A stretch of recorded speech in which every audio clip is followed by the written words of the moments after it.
Good morning everyone. Ito po ang isang side ng aming calamansi garden. Ayan po.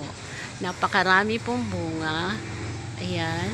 Ito po ay pinropagate lang namin sa aming mother plant na calamansi doon sa isang side naman. Ayan.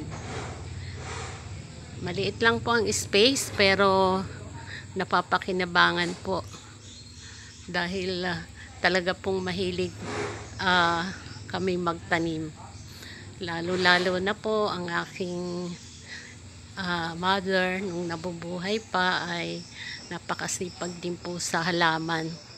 So siguro po ay namana ko yun, kahit mga bulaklak mahilig din po siya sa mga halamang bulaklak. Napakahilig din po niya magtanim.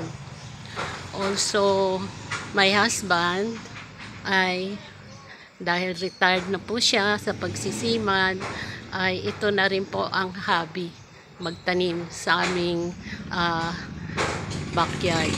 Nagtanim din po siya ng grapes. Ayan. Yan po ang aming grapes.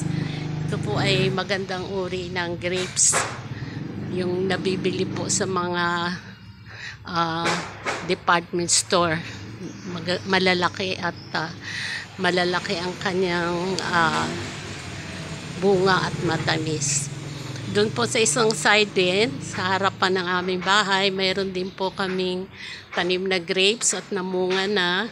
Yun po ay wine grapes. Medyo maasim lamang po. Ayan. So, hopefully by December mamumunga na po ito, grapes, dahil bago lang namin itong tanim. At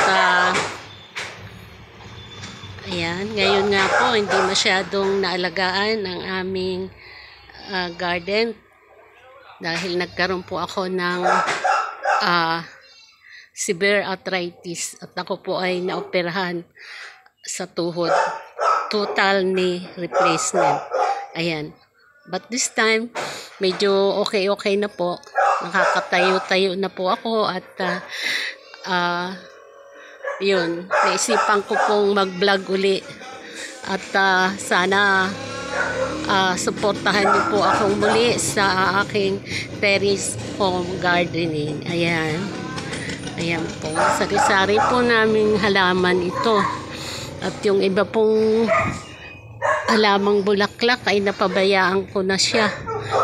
Ayan po. At ito na po ngayon ang aming napitas na calamansi.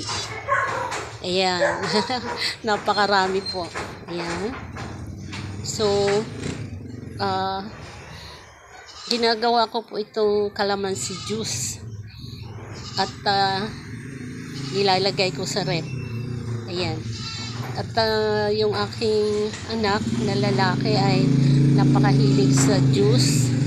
So, ito ang ginagawa ko para fresh ang kanyang mainom na calamansi juice. Yun po lamang. Maraming salamat sa inyong panonood. Mag-ingat po tayong lahat. God bless us all. July na po pala ngayon. July 1st. Bye. God bless you.